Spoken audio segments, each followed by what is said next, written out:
My name is David Pilgrim. I am Vice President for Diversity, Inclusion, and Strategic Initiatives at Ferris State University. I am also the founder and director of the Jim Crow Museum of Racist Imagery. The Jim Crow Museum started in a 500-foot square room. It was literally visual storage, and I would bring my students in. I was teaching sociology, and these were just powerful teaching tools, right? And I bring my students in, the word got out, people started writing articles about it, but we stayed in that little room from the early 1990s until 2011 or so. And then we moved into this larger facility. But wherever we've been, our goal has been to take objects that were meant to be harmful, they were meant as racial propaganda, and to use them as evidence of what occurred in the past, and quite frankly, as evidence of what we shouldn't repeat. This is an exciting time with the museum.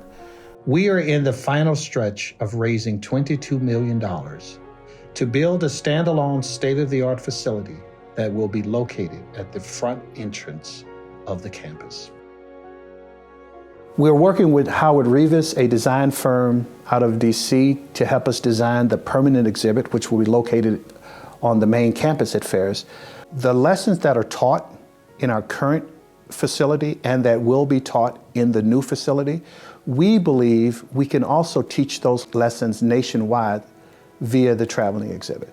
And so that really large, well thought out, well-defined traveling exhibit will go into communities, and it will create spaces where people can have the same types of dialogue that we're having in the physical facility in Big Rapids. Recently, the university has made a significant contribution to this project. That tells me that this museum will be a reality.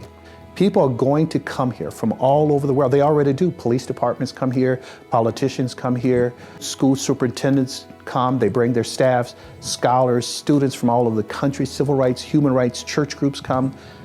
But even more will come when we build this building at the front of our campus, and it's going to happen. I had a calling to try to make this world better. As trite and corny as that sounds, I had a passion to make the world better. I didn't know this would be the way to do it. Didn't know I would create a museum. I was obsessed with these objects. I mean, every city I went into, I would collect them. I didn't have a lot of money, but the money I did have, I spent on these objects, collected them because I felt deep in me that there was something in these hateful things that I could turn them into teaching tools, and I could get people to have the kinds of discussions that they needed to have, the difficult discussions, sometimes even painful discussions, but discussions that they needed to have. And so, life is weird. I mean, it's, you don't know the trajectory, and sometimes even when you figure out the trajectory, you don't know where it's gonna end. But you can do the things you need and must do to make sure that you can make some kind of difference. The Jim Crow Museum is my life's work, but it's more than that.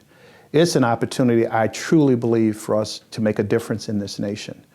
And you can help us do that. And I hope you will, not just partner with us, but help champion the work that we're trying to do.